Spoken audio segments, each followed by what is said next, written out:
Hey everyone, I'm Riva, and I'm going to share a little heart centered career advice on how to find a mentor. This is a question that I get from a lot of different people, and this is something that you can benefit from whether you're in an industry role, whether you're in a company, corporate environment, or maybe you're a grad student or an undergrad, even, and you're at a university, or wherever it is that you might be at.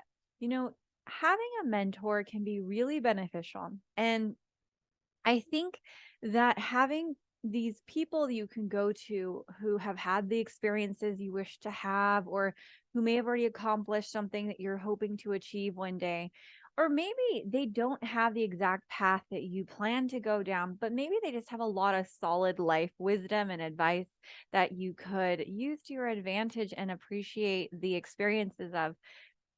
It can really make an impact on the trajectory of your career, of your future, and so much more of your life.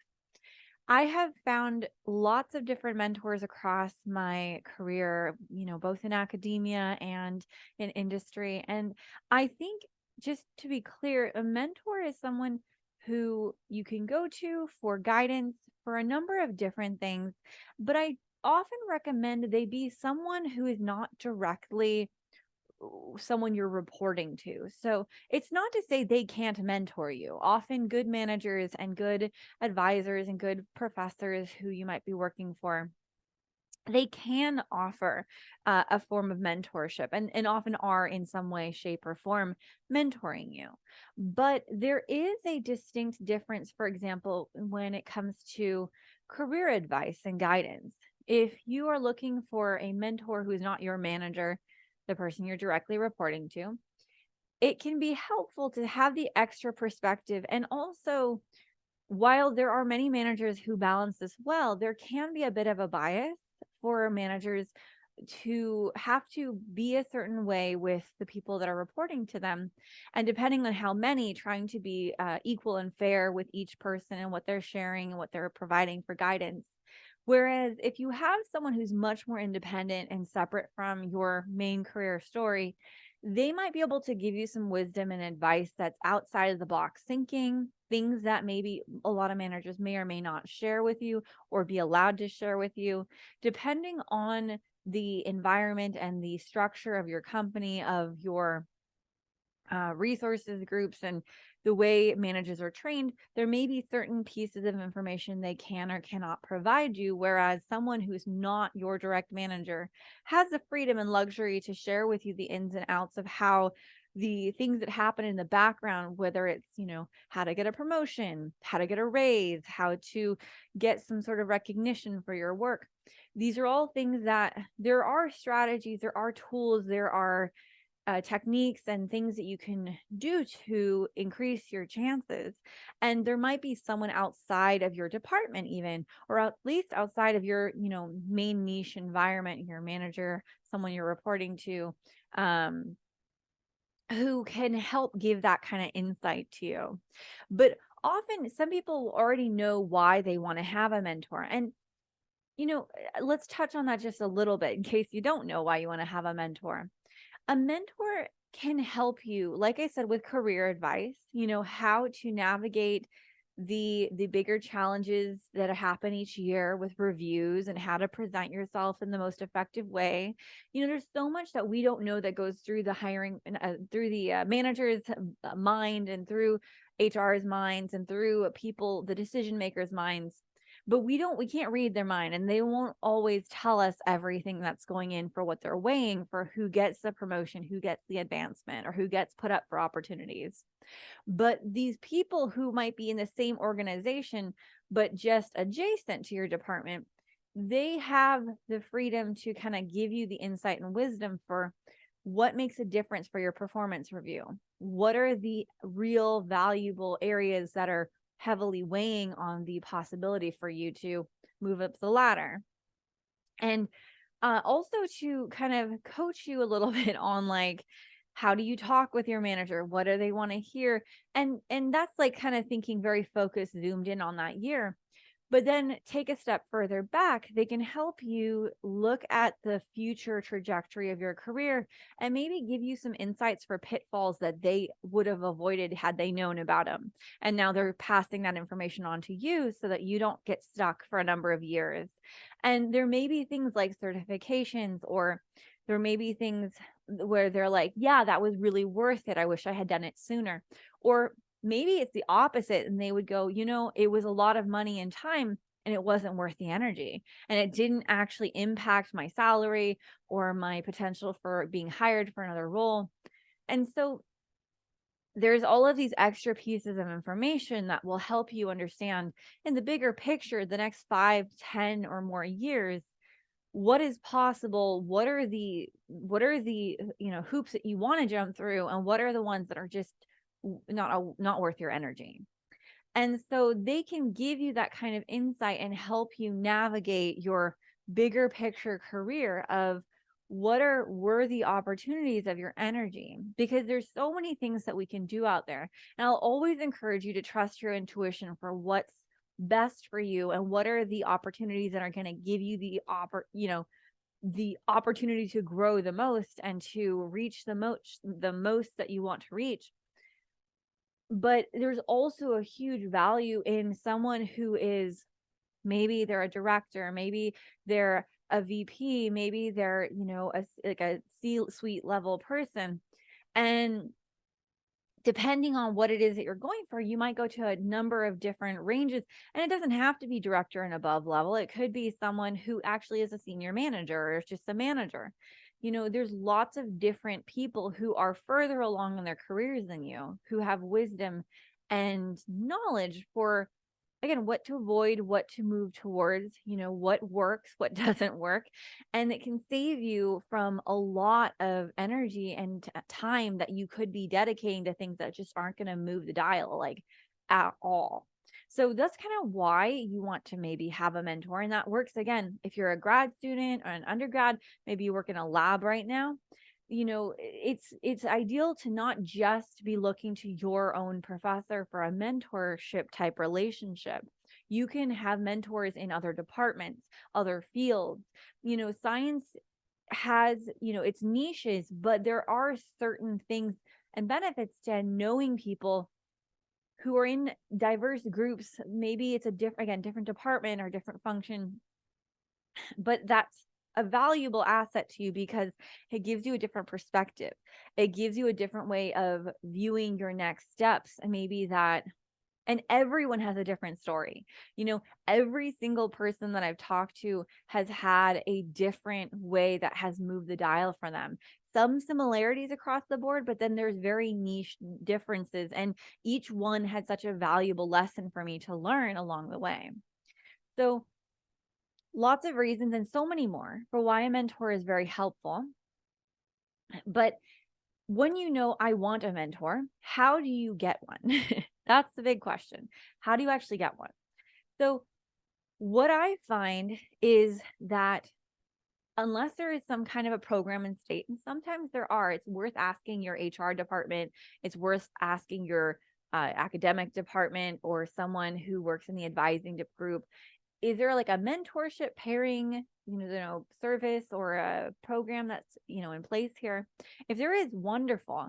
But if there isn't, then what I recommend you do is just take control of this thing that you're trying to do, create a mentorship, mentee relationship, take ownership, and you have all of the power and resources to find amazing mentors right with you right now. You don't need a service. You don't need a matching system. You don't need anything to be in place. Anybody can go to someone at their company or their university who they see as a role model, a leader, someone who has the traits they wish to acquire, someone who has gotten to a role they wish to move towards one day, or that kind of direction. And you can go to them directly, either in person if you happen to be in person, or you can do this over an email. You can put a request in, and I always recommend a little meeting. I think it's nice to make it personal. So I think having an email request is perfectly fine to say, Hi, whoever it is. I'm interested I'm really looking for a mentor for career development or whatever the purposes are that you have, or for, you know, what you do is something I hope one day to move towards. And I would really appreciate the wisdom you have to offer, anything like that. Something very nice and polite, and kind of recognizing what they, that they are a wonderful resource, and just asking if they would be open to having a short conversation. You can make it 15, 20, 30 minutes, whatever you want to make it, and whatever you're comfortable with. And then just meet with them and talk to them about it. Let them know. Like, I don't know anybody who has been upset that someone said nice things to them and looked up to them and thought they were a role model. Like, I know no people who have been upset by that. I know occasionally there will be people who are maybe just too busy. There's a lot on their plate, and they might tell you, at this time, I'm really not able to take anyone on.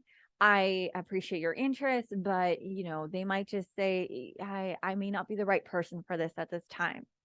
And that's perfectly fine. You leave it at that. But there's so many people around you. There's not just one person. So I encourage you to keep trying. You will find a person who's willing to be a mentor if you ask enough of the people around you. And does it mean blindly ask? No, be strategic.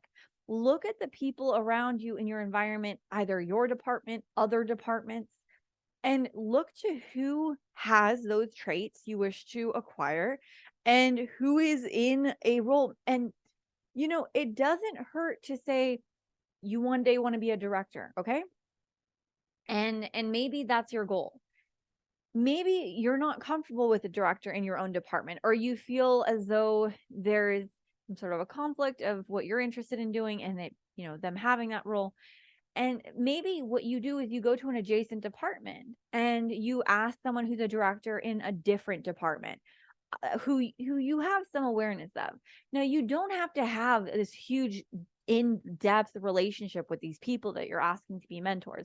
You're initiating a relationship. So it's going to be very novel. It's going to be newer. You might know them from, extensive time, but you may also just have observed them be a good leader and demonstrate really great leadership skills, and that's something that you admire. And so you may be someone they haven't interacted with a lot, and that's okay too. Do not just limit who you go to for these kinds of resources because you don't have a strong personal relationship with this person. There's there's so much that people in higher positions love to give back. They love to, I'm not saying every single one, but a lot of them really do. They've accomplished so much in their careers, and they're looking and love to find ways to help other people that they are seeing coming along the ranks, who want to have that support, who would love to hear their advice and their wisdom. Because it's like, then it wasn't lost. It was, I guess it's to help another generation of people. And it can feel really rewarding to get to offer that and to share that with people. And so it's actually a gift in many ways to enter a mentor mentee relationship with someone. And people are very willing. And I've known, several individuals now who are in these higher roles who are actually willing and excited to have a mentee of their own and have people they get to mentor, because it is so inspiring and it is so fulfilling to be able to give back.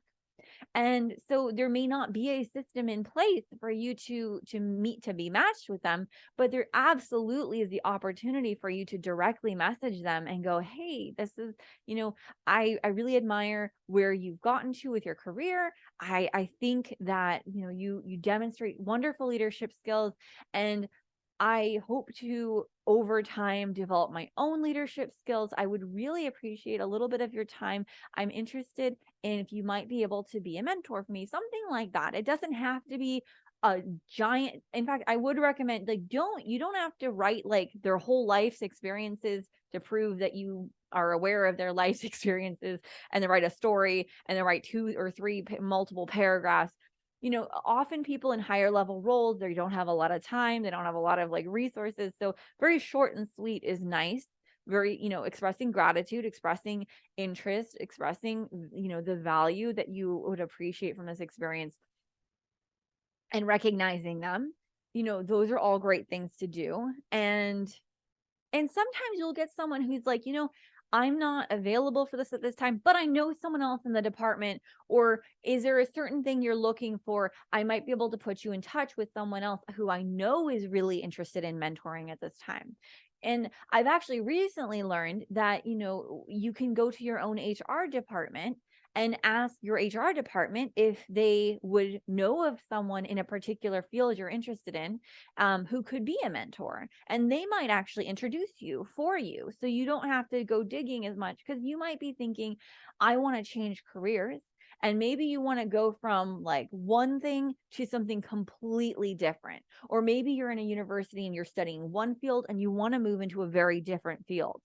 Now, it helps to have an introduction. So if you aren't aware of what people there are in these other departments, or maybe it's not so communicative of a group, then, or it's not as easy to like navigate the tree of who is in the company and where, sometimes the HR groups will know who is a good person who might be a good mentor, and they may have even expressed to HR that it's a goal of theirs, or that it's, development objective to be a mentor to other people. So they are aware sometimes of individuals who are within the company who would be a great mentor, and you just didn't even know they existed, or they weren't on your radar until HR would have introduced you. So independently going out is a great way. Asking HR is a great way. And asking around, asking if anyone else in your department has been working with someone as a mentor that they found to be very helpful, and asking if people, in other departments who you might be friends with or know of, are you aware of anyone in your department who is doing some form of mentorship, and how, and asking like how the experiences of those. And if you know one of the mentees who has been mentored by this person, you could always ask them. You could say, how is your experience? I would really appreciate some insight. I'm looking for a mentor, and I heard you've been mentored by this person. What has your experience been like? Expanding your network is a great part of this too, because you get to meet new people. You get to interact with individuals who you wouldn't otherwise get to know and have like a relationship with. And one more thing about mentors is you don't have to have just one. You can have a main mentor, but sometimes it can be, if you find the people you're working around are really, really, really busy and they don't actually have a lot of time for you, but they're willing to help you, you might find that it's actually better to get a few mentors. Maybe one of your mentors helps you with career development and how to move up the ladder and your objectives, and like how to develop your self for your like annual reviews and stuff. And maybe another mentor is helping you to expand your possible opportunities for, what projects you get to work on, and is teaching you how to like put yourself in the right situations and to put yourself out there. And maybe another person is mentoring you on how to balance the work life and family. And like, maybe you're a new parent and you're like struggling a little bit to figure out how to make this all work. Well, you can go to someone who's in a more leadership role and ask them and say, oh, like I would really appreciate if someone could help me with this. And maybe that's all they help you with, is that one topic. You don't have to have just one mentor. You can have like a whole pool of mentors that you can go to for different things at different times. And one thing to consider with, say you are someone trying to completely change careers. Maybe you're someone who's just like, I want to leave my role in HR and I want to go over to clinicals or something. If for some reason you're in an environment that's not safe for you to have these conversations, or you don't feel very comfortable being transparent about a career shift, and you need to be very sensitive with that, you may want to choose people who are higher up in the ranks in the role that you want to move into. So if it's HR to clinicals, maybe you go to someone who's a bit higher up in the ranks in the clinicals group and ask them to be a mentor. Because what I find can happen is there's a tendency for people who are higher in the ranks, they understand sensitivity and are much more respectful. And it's not to say that other people who are managers and lower are like not capable of that. There's many people who are lower than like a director who are very trustworthy and honest. But if you don't know the environment you're going into, or you have a lot of concern, there is just a tendency for people who are higher up to automatically recognize the sensitive nature of these conversations, and that they shouldn't be sharing with other people in the department that this person is trying to transition, because maybe it's going to be dangerous for their career, or maybe their manager is not a good manager and they would actually hold it against them. And so if that's the case, then my recommendation is to definitely go for someone who would be a little bit more sensitive with this information. And when you're going into these kinds of conversations, the idea is, especially career transition ones where you're trying to make a major jump, like from HR to clinicals or something, it can be helpful also to bring awareness to what your goal is and what you're trying to achieve to this person who's going to become a mentor to you, who is also perhaps aware of opportunities that will be coming down the pipeline. And so maybe you would be someone they would bring to mind when there's a new opportunity that arises. They might go, oh, hey, that Cynthia was wanting to enter this career, and we have an entry level position, and I think they would be a great fit for it. They might actually come to you and let you know about these different opportunities, so that you have a chance of maybe just switching departments and having this whole new career opened up to you. And so, you might be going to them for mentorship advice. And not saying you should go into these relationships like expecting a job or expecting anything. That's really not the idea here. It's really advice. Like, what you're going for is advice and wisdom. But I've seen it happen for a number of people where there's actually an opportunity that arises because now this person is aware of what this other individual's goals are, and they may have a vested interest to help support them. And they're aware of how good of a fit they would be. So it's a perfect win-win situation. So I think that, I covered a good amount of insight for like how you can go about finding a mentor, why you want a mentor, and some great ways of identifying and contacting. And and one more thing. So once you have a mentor, I think it's important for you to drive the conversation. So when you go into it, know why you're wanting to work with them. Don't expect them to come to you with a curriculum of like, okay, so here's what we're going to do. And some people might, some people are very like passionate about mentorship. And so they might actually have a lot of steps they'll already have outlined. But don't expect that. Like, come into it doing your homework, know what it is that you're hoping to acquire for knowledge from this individual about their career trajectory. And maybe you're just learning, how did you get from where you started to here, and what are the major. So maybe you're coming into it with just an idea that you want to learn. You want to understand their path. You want to understand what steps were most significant for them. And that's perfectly fine. You don't have to have like extremely in-depth questions. Those will evolve over time as you get to learn how they've come to where they are. But have an ask in mind for why you want this particular person to be a mentor, and what you're hoping to accomplish through that mentorship process, and then set a cadence for however frequent you feel is appropriate with that individual. And maybe you can ask the individual, how frequently would you be comfortable to meet if you know they're a very busy person, and you meet them in the middle. You go, would it be all right if we meet once a quarter? And so that way they know what they're committing to. Like, you don't have to send all of this in the first email, but in that conversation, if they're willing to be a mentor, you can ask them, what I would really love to meet with you somewhat regularly. What is a cadence that would be reasonable for your schedule? I want to be, mindful of your schedule and timing. And then you can pick some, whatever time frame. Maybe it's once a month, maybe it's once every other month, whatever it is. Come up with a pattern rhythm of when you're going to keep meeting with this person, so that you feel comfortable being able to go to them and knowing there is a next time. And then you can add your questions together before the next time you meet with them, and bring them up for the sessions when you meet with them. So yeah, I think that's pretty good for now. I'll do some more videos on this whole mentorship thing and like some more details on like how to navigate this whole relationship.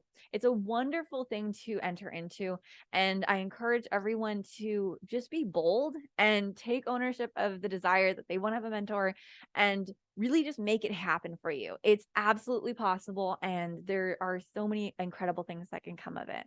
I'll leave it at that for now. Bye bye.